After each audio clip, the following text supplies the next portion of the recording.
The hum of Earth's new experimental railgun vibrated through the station as a brilliant flash of light shot into the cold void of space. The target, a colossal alien ship, shielded by technology thought invulnerable. But when the kinetic projectile struck, something impossible happened. Earth's primitive weapon tore through their defenses like paper. Silence fell. The galactic powers had just seen the impossible. Humanity's new weapon had bypassed shields, exposing a terrifying vulnerability. Suddenly, Earth's place in the universe was no longer a distant dream. It was a game-changer. Now the galaxy was watching, and humanity's rise had begun. But with power comes fear. The galaxy would never be the same again. In the observation chamber of the United Earth Defense Station Prometheus, watching his crew run final diagnostics on humanity's latest military innovation. The Mark 7 magnetic acceleration cannon stretched nearly 200 meters along the station's spine, its superconducting rails gleaming under the harsh LED strips. After 3 years of development, they were finally ready for the first full-power test. "Captain, all systems showing green," Lieutenant Commander Sarah Okonkwo reported from her position at the weapons console. "Projectile mass confirmed at 50 kilograms, velocity projection at 0.03 c." Marcus nodded, his weathered face betraying none of the excitement he felt. 3% of light speed. It seemed impossible that they could accelerate a simple tungsten rod to such velocities, yet here they were. "Begin charging sequence. Let's see what this baby can do." The station's fusion reactors diverted power to the massive capacitor banks. The very air seemed to hum with electromagnetic potential. Marcus was about to give the firing order when proximity alarms suddenly screamed throughout the station. "Sir, massive spatial distortion detected." Okonkwo's fingers flew across her console. "Something's coming through." "It's huge." Space itself seemed to ripple and tear 500 kilometers off their starboard bow. A vessel emerged from the distortion, unlike anything in Earth's databases. It resembled a massive crystalline flower, its petals shifting through colors that shouldn't exist, each surface reflecting light in ways that hurt to observe directly. "All stations, battle ready," Marcus barked, though he knew it was likely futile. If this was hostile first contact, humanity's handful of orbital defense platforms wouldn't last long. But instead of weapons fire, the station's communication array crackled to life. The message came through in perfect, if slightly stilted English. "Greetings, inhabitants of Earth. I am Ambassador Crexitheta of the Stellar Concordat. We have monitored your electromagnetic emissions for several cycles and have determined your species has reached the minimum threshold for contact. We come in peace to evaluate your readiness for membership in the galactic community." Marcus exchanged glances with his bridge crew. First contact. It was actually happening. 3 hours later, Marcus stood in Conference Room Alpha alongside Earth's hastily assembled diplomatic team. The airlock cycled and Ambassador Crexitheta entered. The alien stood 3 meters tall, its body a flowing mass of crystalline structures that seemed to shift between solid and liquid states. Where most beings had a face, Crexitheta had a cluster of sensory organs that pulsed with soft bioluminescence. Captain Reed, the translator device, rendered Crexitheta's harmonics into words. "We are pleased to make formal contact with your species. The Stellar Concordat represents over 400 civilized worlds. You should be honored. Few species receive direct visitation." Dr. James Harrison, Earth's lead xenobiologist, stepped forward. "Ambassador, we're grateful for this opportunity. We have so many questions." "Questions can wait," Crexitheta interrupted, his crystalline form shifting to what might have been condescension. "First, we must evaluate your technological development. The Concordat has strict standards for provisional membership. The alien produced a device that projected a holographic display showing various technological categories. Energy manipulation, crude but acceptable. You have achieved nuclear fusion. Computational systems, primitive but showing promise. Space travel, barely adequate. You have not achieved faster-than-light capability, which is concerning." General Patricia Hoffman, Earth's military liaison, bristled slightly. "With respect, Ambassador, humanity has made remarkable progress in the past century. Our defensive capabilities." Crexitheta's form rippled with what seemed like amusement. "Defensive capabilities? Your chemical rockets and metal projectiles." General, the galaxy has moved far beyond such primitive warfare. Observe. The ambassador's assistant, a smaller being resembling a floating jellyfish made of light, produced a small sphere. It activated an energy shield that surrounded it in a shimmering barrier. Crex Theta then fired what looked like a handheld energy weapon at the sphere. The beam splashed harmlessly against the shield. "This is standard defensive technology," Crex Theta explained. "Every spacefaring civilization uses variation of energy shields. They render all projectile weapons obsolete. What do you call them?" "Missiles, bullets. They would be useless against any civilized species." Marcus felt his jaw tighten. "Interesting demonstration, Ambassador. We've actually been developing some new projectile systems ourselves. Would you care to observe?" Crex Theta's sensory organs flickered in what might have been surprise. "If you insist, Captain, though I fail to see the relevance." An hour later, they stood in Prometheus Station's observation deck. A target drone provided by the Concordat floated 10,000 kilometers away, its energy shields active and glowing visibly, even at that distance. "Our shields can withstand the energy output of a small star," Crex Theta noted. "Your chemical explosives could not even—" "We're not using chemical explosives," Marcus interrupted. He nodded to Okonkwo. "Fire when ready." The Mark 7 magnetic acceleration cannon discharged. There was no visible beam, no dramatic light show, just a brief flicker of lightning along the rails and a deep thrum that resonated through the station's superstructure. 0.03 seconds later, the tungsten rod struck the Concordat drone. The result was instantaneous and absolute. The energy shield, designed to absorb and dissipate incoming energy, simply failed. The kinetic projectile punched through the barrier as if it didn't exist, then through the drone itself, leaving a perfectly circular hole before continuing into deep space. The observation deck fell silent. Crex Theta's crystalline form had gone completely still, his colors fading to a dull gray. That's impossible," the ambassador finally managed. "Our shields have protected Concordat vessels for 10,000 years. Nothing penetrates them." Dr. Harrison cleared his throat. "Ambassador, your shields are designed to handle energy weapons, correct? They absorb and redistribute incoming energy." "Of course. That is the fundamental principle of all defensive technology. But our railgun doesn't use energy transfer in the traditional sense," Harrison explained. "It uses pure kinetic force, mass times velocity squared. The tungsten rod isn't trying to burn through your shield or overload it with energy. It's just moving very, very fast. Your shields try to stop the kinetic energy," Marcus added, "but the physical mass keeps going. It's like trying to stop a bullet by catching its shadow." Crex Theta's form began rapidly shifting through different configurations, which their cultural database suggested meant extreme agitation. "This changes everything. Do you realize what you've done? The entire balance of power in the galaxy is based on shield technology. If simple projectiles can bypass them, then maybe the galaxy needs to reconsider what primitive means," General Hoffman said quietly. The negotiations that followed were tense. Crex Theta communicated with the Concordat High Council for hours, his reports causing what Marcus could only describe as panic among the alien leadership. The humans had inadvertently revealed that thousands of years of military doctrine could be countered by what the galaxy considered Stone Age technology. Finally, Crex Theta returned to the conference room. "The High Council has reached a decision. Earth will be granted probationary membership in the Stellar Concordat, with certain conditions." "Which are?" Dr. Harrison asked. "Your kinetic weapon technology must be shared with the Concordat exclusively. In return, we will provide you with energy manipulation technology, medical advances, and limited FTL capability." Marcus stood. "And if we refuse? Then Earth will be quarantined. No species will be permitted to trade with you, share technology, or allow you beyond your solar system."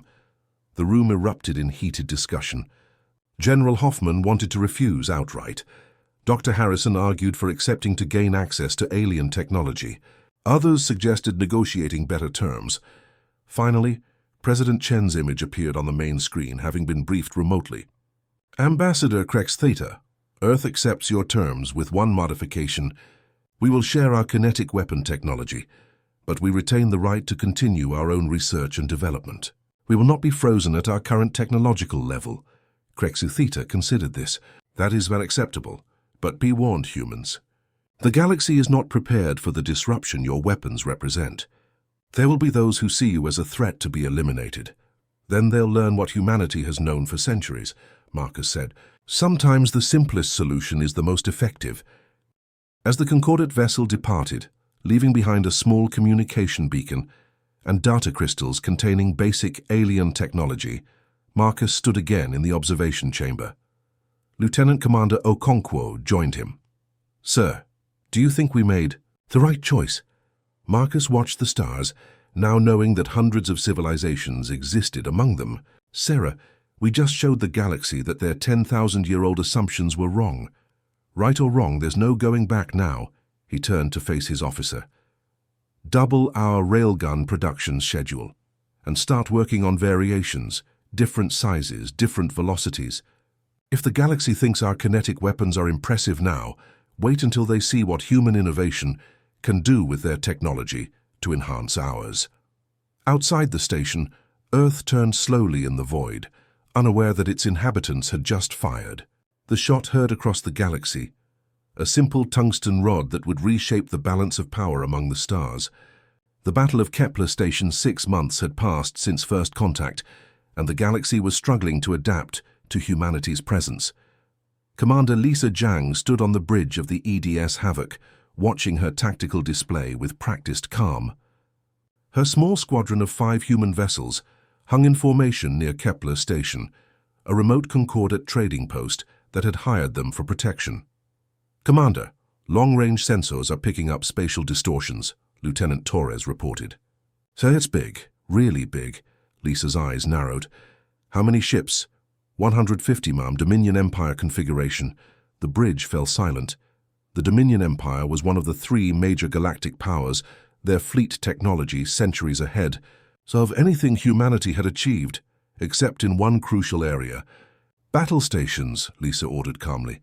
"Prep all kinetic batteries, load alternating rounds, tungsten penetrators, and depleted uranium spreaders." The Dominion fleet emerged from hyperspace in perfect formation, their vessels looking like massive obsidian daggers covered in energy weapons. Each ship sparkled with the telltale shimmer of layered energy shields, supposedly impenetrable defenses that had protected them for millennia. Admiral Voskar of the Dominion appeared on the main screen, his reptilian features arranged in what passed for smugness among his species. "Human vessels, you will withdraw immediately. Kepler Station has failed to pay tribute to the Dominion. We are here to collect." "Admiral," Lisa responded, "Kepler Station is under Earth Defense Force protection. I'm going to have to ask you to withdraw." Vosakar's throat sac inflated with amusement. 5 primitive vessels against the might of the Dominion Empire. Your kinetic weapons may have surprised some minor powers, but we have adapted. Our shields have been reinforced and recalibrated. Your projectiles will be useless." Lisa glanced at her tactical officer, who gave her a subtle nod. The Dominion ships were running standard shield configurations with minor power increases. They had completely misunderstood how kinetic weapons worked. "Admiral, I'll give you one chance. Leave now or we will defend our client." "Arrogant primitives, all ships advance. Burn these upstarts from space." The Dominion fleet surged forward, hundreds of energy beams lancing out toward the human vessels. Lisa's squadron scattered, their smaller, more agile ships dodging most of the incoming fire. The few hits they took were absorbed by experimental armor plating. Earth scientists had learned much from studying Concordate technology. "All ships, execute pattern Gamma," Lisa commanded. "Fire at will." The human vessel's railguns spoke in unison, but this wasn't the single-shot demonstration from 6 months ago. Each human ship mounted 12 rapid-fire kinetic batteries, improved versions that could launch projectiles at 5% of light speed. The first salvo consisted of 60 tungsten penetrators, each one targeted at a specific Dominion vessel's command center. They crossed the 10,000-kilometer gap in less than a second. The Dominion's adapted shields failed instantly.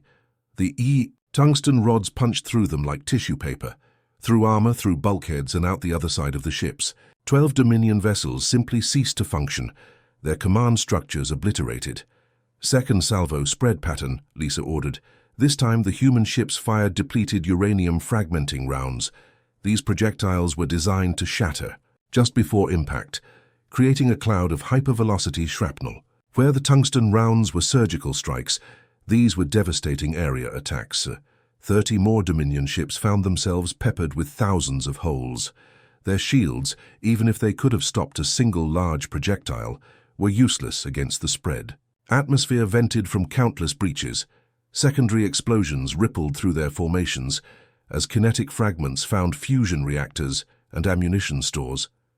Admiral Vossikar's image reappeared on screen, his composure completely shattered. "This is impossible. We recalibrated our shields. We increased their power output by 30%. "Admiral," Lisa said patiently, "increasing your shield power doesn't matter. It's like making a thicker net to catch water. The problem isn't the strength of your defense. It's the fundamental design." She nodded to her weapons officer. "Show them the new stuff." The EDS Havoc's main gun fired. This wasn't just a railgun, it was humanity's first mass driver, using artificial gravity fields borrowed from concordant technology to accelerate a projectile to 10% of light speed. The 1-ton iron slug hit the Dominion flagship with the force of a small nuclear weapon. The flagship didn't explode, it simply ceased. The kinetic energy transfer was so massive that the ship's matter was converted to plasma, expanding in a brilliant sphere that engulfed 3 nearby vessels. "All Dominion ships, retreat!" Voskar screamed from an escape pod. "Full withdrawal!" But the human squadron wasn't finished. They pursued, their smaller, lighter vessels easily keeping pace with the fleeing Dominion fleet. Railgun fire continued. To pick off stragglers, each shot precisely calculated to disable engines or weapon systems. When the dust settled, 60 Dominion vessels were destroyed, 40 more were disabled, and the remaining 50 had fled into hyperspace. The human squadron had sustained minor armor damage and 0 casualties. The battle footage spread across the galaxy within hours. In the Stellar Concordat High Council chambers, panic reigned. Chancellor Zixitheta watched the tactical recordings for the 5th time, his crystalline form flickering through distressed patterns. "They've improved their weapons," he stated unnecessarily. "In 6 months, they've made their kinetic systems 5 times more effective." "It's worse than that," Intelligence Director Krival interjected. "They've started combining their kinetic technology with our energy manipulation systems. That mass driver weapon is a hybrid, something that shouldn't be possible according to our understanding of physics." On the Dominion throne world, Emperor Draxnus raged at his military advisors. "You told me the shields were adapted. You said the human weapons would be neutralized." "Majesty," Chief Scientist Yoltrek said carefully, "we increased shield strength, but the humans are correct. The fundamental problem isn't power. It's the physics of how shields interact with matter. We need entirely new defensive systems. Then develop them, and find out how the humans are advancing so quickly. No species improves their technology this fast. They must have help. But humanity didn't have help. They had something far more powerful, a fresh perspective and the willingness to question assumptions." Back at Earth's lunar research facility, Dr. Raj Patel studied the battle data with his team of human and alien scientists. Several concordant researchers had defected, fascinated by humanity's approach to problem-solving. "The mass driver performed even better than projected," noted Dr. Kessera, a concordant physicist. "But I still don't understand how you conceived of it. Feather gravity field equations shouldn't allow for this application." Raj smiled. "That's because you're thinking of gravity as a field to be manipulated. We think of it as a tool to be used. Instead of creating a stable gravity well, we create a directional pulse. It's wasteful, inefficient by your standards, but it works. Everything about human technology is wasteful and inefficient," Kessera observed. "Yet it consistently outperforms our optimized systems." "Why?" "Because," Raj explained, "optimization assumes you're on the right track. We assume we're wrong and keep trying different approaches until something works. You've been refining energy weapons for millennia. We've been throwing rocks. But now we're throwing rocks really, really fast." His assistant, Dr. Ming Wei, looked up from her calculations. "Dr. Patel, if we're right about the quantum tunnel effect, we might be able to do more than just throw rocks fast." "What do you mean?" "I mean, If we can use gravity pulses to accelerate matter to near light speed, and we can use concordant quantum mechanics to manipulate space-time. She paused, almost afraid to voice the possibility. We might be able to throw rocks instantly, anywhere, without crossing the space between. The room fell silent as the implications sank in. Teleportation. Not the energy-intensive matter transmission the galaxy used, but true instant displacement of physical objects. That's impossible, Kesara said automatically, then caught himself. Which means humans will probably achieve it within the year. As news of the Battle of Kepler Station spread, the galaxy's response was swift and varied. Some species immediately sought alliance with Earth. Others began crash programs to develop kinetic weapons of their own. The three major powers, the Concordat, the Dominion Empire, and the Hegemony Alliance, held emergency sessions to discuss the human problem. But humanity wasn't waiting for the galaxy to decide their fate. Earth shipyards were working overtime, producing new vessels that incorporated hybrid technologies. Human colonies were being established in systems previously thought unreachable. And in research facilities across Earth and its territories, scientists were pushing the boundaries of what was possible. Commander Lisa Zhang returned to Earth as a hero, but she knew the real battle was just beginning. The galaxy had seen what humanity could do with simple kinetic weapons. They had no idea what was coming next. In her debriefing with Earth's military council, she was direct. "Sirs, we won because they underestimated us. That won't happen again. The next time we face a major power, they'll be ready for our kinetic weapons." "Then it's good we won't be using just kinetic weapons," General Hoffman replied. She activated a holographic display showing a new ship design. "Meet the next generation of Earth defense vessels. Kinetic main guns, energy point defense, and something new, Dr. Patel's gravity pulse drive. Not for propulsion, but for delivery." Lisa studied the specifications. "This is the future, Commander. The galaxy thought we were dangerous with railguns. Wait until they see us teleporting kinetic strikes directly through their hulls." The innovation cascade, Doctor. Raj Patel stood in the heart of the Hybrid Technology Institute, humanity's crown jewel of scientific achievement, built in the Mare Crisium lunar crater. 1 year had passed since the Battle of Kepler Station, and the facility had grown from a small research outpost to a sprawling complex hosting over 10,000 scientists from 40 different species. Initiating Quantum Tunnel Test 17, his assistant, Dr. Mingwei, announced. Around them, a mixture of human and alien technology created a bizarre but functional laboratory. Concordat quantum manipulators sat next to human superconducting magnets. Hegemony computational crystals interfaced with Earth-built processors. The test subject was simple, a 1-kilogram steel sphere sitting on a platform surrounded by sensors. But what they were attempting was anything but simple. "Gravitational pulse generators are at optimal frequency," reported Dr. Kesara, the Concordat physicist who had become Raj's closest collaborator. "Though I still maintain this cannot work."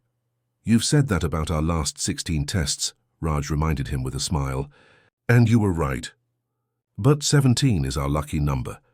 The key insight had come from an unlikely source, a junior human engineer named Carlos Martinez, who had asked a simple question. "If we can use gravity to accelerate objects to near light speed, why do they need to travel through space at all?" The question had sparked months of theoretical work. The galaxy's existing teleportation technology disassembled matter, transmitted information and reassembled it elsewhere. It was energy-intensive and limited to small objects. But humans were approaching the problem differently, as always. Instead of moving through space, Raj had theorized, we fold space around the object, like a railgun that fires through higher dimensions. "Charging sequence complete," Ming announced. "Quantum field stability at 94%. That's better than last time," Carlos noted from his monitoring station. "The hegemony stabilizers are actually helping," Raj nodded. "Initiate kinetic fold." The room filled with an impossible sound, like reality itself groaning under protest. The steel sphere began to vibrate, then blur, as if it existed in multiple places simultaneously. The gravitational pulse generators created a localized distortion that should have torn the lab apart. But the alien field stabilizers held it in perfect suspension. Then, between one moment and the next, The sphere vanished. No flash of light, no dramatic effects. It was simply gone. Target sensor? Raj asked, his voice carefully controlled. Confirming. Ming's hands flew over her console. Target has appeared at the receiver platform. Distance 1,000 meters. Transit time 0. And Raj, molecular cohesion is intact. Perfect transportation. The laboratory erupted in celebration. Scientists from a dozen species embraced, their various atmospheric requirements momentarily forgotten in the joy of breakthrough. They had achieved something the galaxy had deemed impossible, true instantaneous teleportation of matter without disassembly. But Kesara was already running calculations. The power requirements scale linearly, not exponentially. Theoretically, we could transport something much larger. How much larger? Raj asked. A spacecraft, maybe even a small station. Word of the breakthrough reached Earth within hours. President Maria Santos called an emergency council meeting, understanding immediately the implications of the discovery. So we can teleport our ships anywhere, instantly? General Hoffman asked, studying the preliminary reports. In theory, yes, Dr. Harrison confirmed over the video link from Luna. But more importantly, we can teleport projectiles. Imagine firing a kinetic round that doesn't travel through space, but appears inside an enemy ship. Defense Secretary Chen leaned forward. What about defensive applications? If we can teleport our objects, can we teleport incoming attacks away? We're working on that. The technology is still experimental, but the possibilities are extensive. President Santos made a decision. Classification level Omega. This technology stays absolutely secret until we understand its full implications. And accelerate the program. I want prototype systems ready for testing within 3 months. But keeping such a breakthrough secret in a galaxy full of spies and informants was nearly impossible. On the Concordat capital world, Chancellor Zixa Theta received the intelligence report with a mixture of awe and horror. They've achieved true teleportation. In 1 year, confirmed by 3 independent sources, Intelligence Director Krival reported. The humans combined our quantum mechanics with their kinetic acceleration theories and hegemony field stabilization technology. The result is something none of our species could have achieved alone. How is this possible? They're barely out of their Stone Age. Perhaps, suggested Science Advisor Velthar, that's exactly why they can do it. They don't know what's impossible, so they keep trying until something works. The Dominion Empire's response was more direct.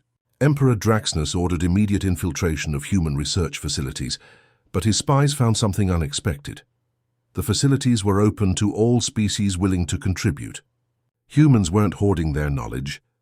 They were sharing it with anyone willing to think differently. This openness created an unprecedented brain drain as scientists from across the galaxy flocked to human institutions. The rigid hierarchies and traditional approaches of their home civilizations suddenly seemed stifling compared to humanity's chaotic but effective innovation. Dr. Yuki Tanaka, director of the Hybrid Technology Institute, addressed a gathering of the galaxy's finest minds. Ladies, gentlemen, and various other forms of sapience, we stand at a crossroads. For millennia, galactic civilization has progressed along predictable paths. Energy manipulation, then FTL, then quantum mechanics. Always the same road, just at different speeds. She activated a holographic display showing technological development trees for various species. They all looked remarkably similar, but humans took a different path. We focused on kinetics, on chemistry, on nuclear forces, not because we were more clever, but because we didn't know there was a right way to develop. And now, by combining our wrong approach with your right technologies, we're achieving things nobody thought possible. The audience murmured, some excited, others concerned. I propose we formalize this approach. The Institute for Galactic Innovation will be politically neutral, open to all species. Together we'll challenge every assumption, question every limitation. Who knows what we might achieve? Within days, applications flooded in. The Hegemony Alliance officially condemned the initiative, while secretly sending their best scientists.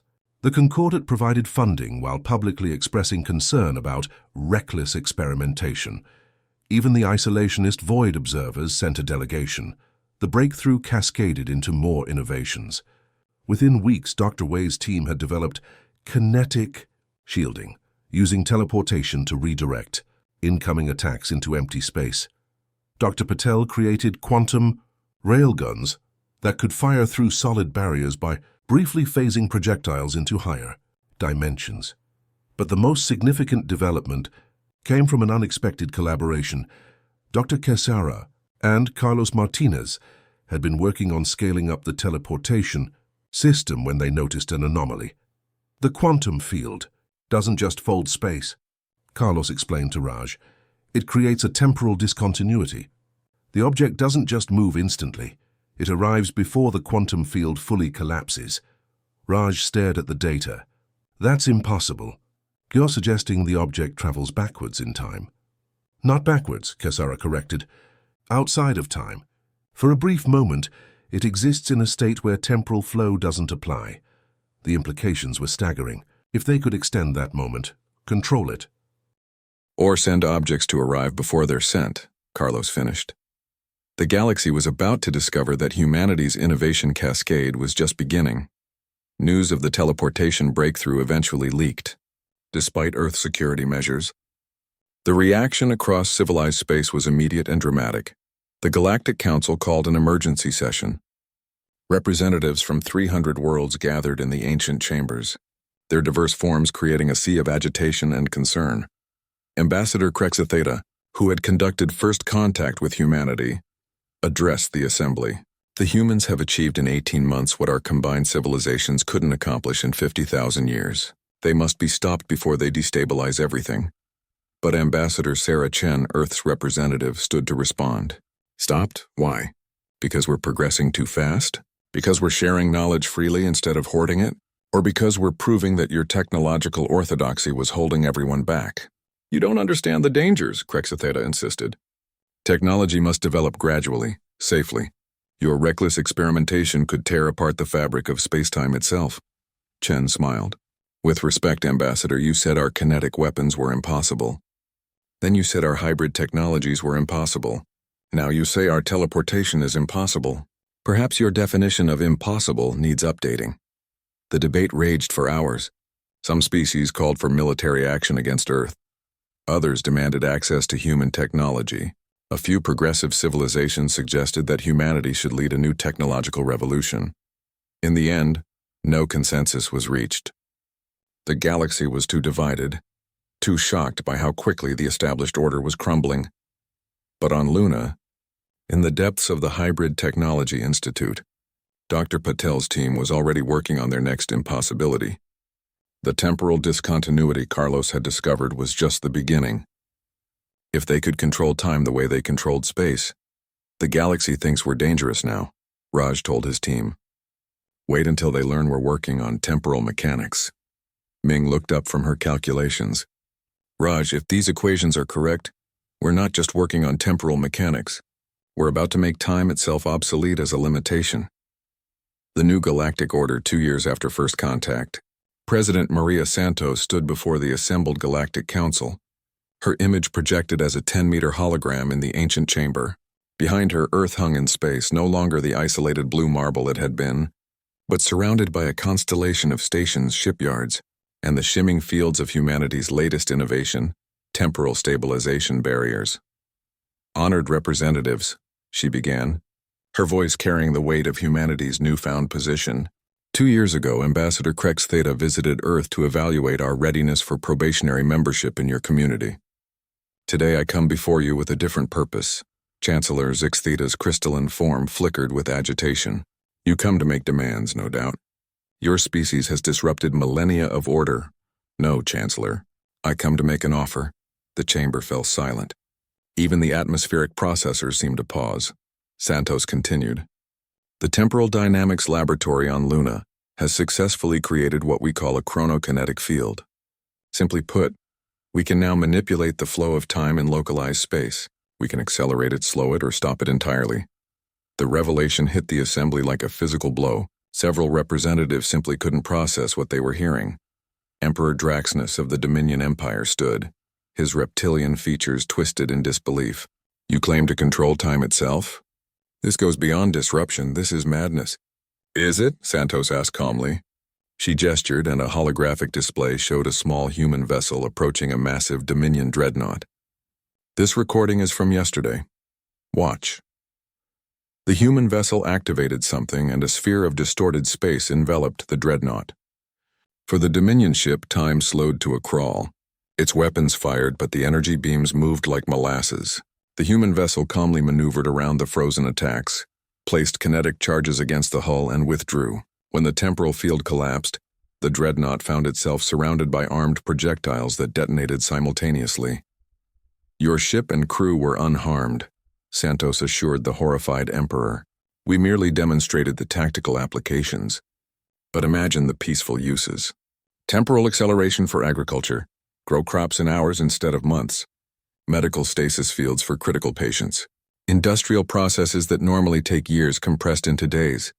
Dr. Velthar of the Concordat Science Council found his voice. The energy requirements alone would be astronomical. The theoretical framework suggests you would need the power output of a star. Dr. Raj Patel appeared beside Santos's projection. That would be true using conventional approaches. But we don't use conventional approaches. We discovered that time, like space, can be folded using kinetic principles. Instead of powering through the temporal barrier, we punch holes in it. Once again, he continued, everyone assumed time manipulation required massive energy, because that's how you've always approached problems, with energy. We approached it with momentum, a temporal railgun, if you will. The Void Observer delegation, who had remained silent for decades of council sessions, suddenly spoke through their enigmatic representative. You have broken the fundamental laws. Time is sacred, immutable. Time is a dimension, Santos responded. No more sacred than length, width, or height. And like those dimensions, it can be measured, manipulated, and moved through. The only difference is that you believed it couldn't be done, so you never tried. Ambassador Crexus Theta rose slowly. What do you want, President Santos? You didn't reveal this capability just to frighten us. You're right, Santos agreed. I revealed it to propose a new structure for galactic civilization. The old order, based on technological seniority and energy manipulation mastery, is obsolete. We propose something different. She gestured, and a new holographic display appeared showing a new organizational structure. The Coalition of Innovation, Santos announced. Membership based not on age or traditional power, but on contribution to collective knowledge. Species that share discoveries freely, that collaborate across traditional boundaries, that challenge assumptions. They lead. Those that hoard knowledge or resist change fall behind. This is preposterous, Emperor Draxnus roared. The Dominion Empire has ruled for 20,000 years. We will not bow to upstart primitives. You won't have to bow to anyone, Santos replied calmly. But you will have to adapt. The galaxy is changing whether you accept it or not. The question is whether you'll be part of shaping that change or be left behind by it. Chancellor Zixatheta's form shifted through troubled patterns. You speak of voluntary cooperation, but you hold temporal manipulation as a threat over our heads. We hold it as a promise, Santos corrected. Join the Coalition of Innovation, contribute your knowledge and perspectives, and receive access to all discoveries, including temporal technology. Remain isolated in your traditional hierarchies, and watch as the collaborative species surpass you. The debate that followed lasted 3 days. Ancient alliances crumbled as some species embraced the new paradigm while others rejected it. The Hegemony Alliance split completely, with half their members joining the coalition, while the other half formed a reactionary bloc with the Dominion hardliners. But the real shock came from an unexpected source. The Void Observers, who had remained aloof from galactic politics for eons, formally announced their intention to join the Coalition of Innovation. We have watched for too long, their representative intoned. We hoarded our knowledge, believing ourselves superior. But the humans have shown us that superiority comes not from what you know, but from willingness to learn what you don't know. With the Void Observer's endorsement, the Coalition's membership swelled rapidly. Within a month, over 200 species had joined.